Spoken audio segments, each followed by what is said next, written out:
Police say a young child armed with a hatchet was part of a robbery in North Seattle. King 5's Cornelius Hawker spoke to the prosecutor's office and joins us live now with the latest details. Cornelius. Yeah, if you can believe it, Seattle police say a 7-year-old was armed with a hatchet and took part in a robbery of 5 teenage girls. That kid was with about a dozen other people. Now, police say it started on a bus and the girls got off the bus scared here in Green Lake and ran to this ice cream shop to call 911. Now, the King County Prosecuting Attorney's Office is speaking to us about this case because it is rare for someone so young to be involved in a case like this.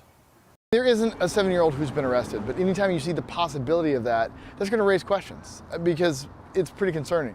Casey McNarthney with the King County Prosecuting Attorney's Office says state law is clear when it comes to kids and crime. State law says if you're younger than 8 years old, you're incapable of committing a crime in Washington. If you're between the ages of 8 and 12, what state law says is you're presumed to be incapable. But if you're between the ages of 13 and 17 and commit a crime, you can expect to see a courtroom. Getting teens to a courtroom, however, has its challenges. This past year, there have been several high-profile cases involving teenagers.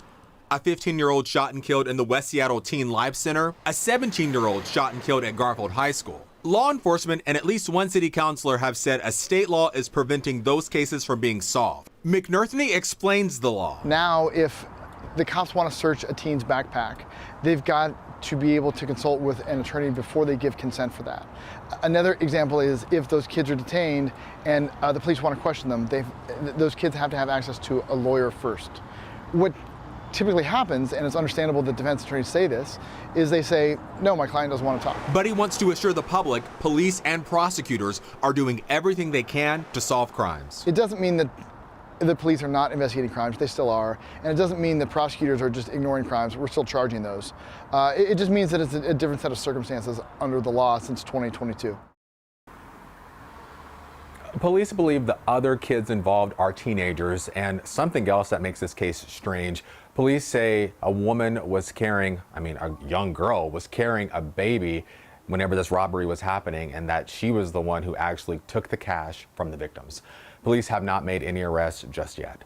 Live in Seattle, Cornelius Hawker, King 5 News.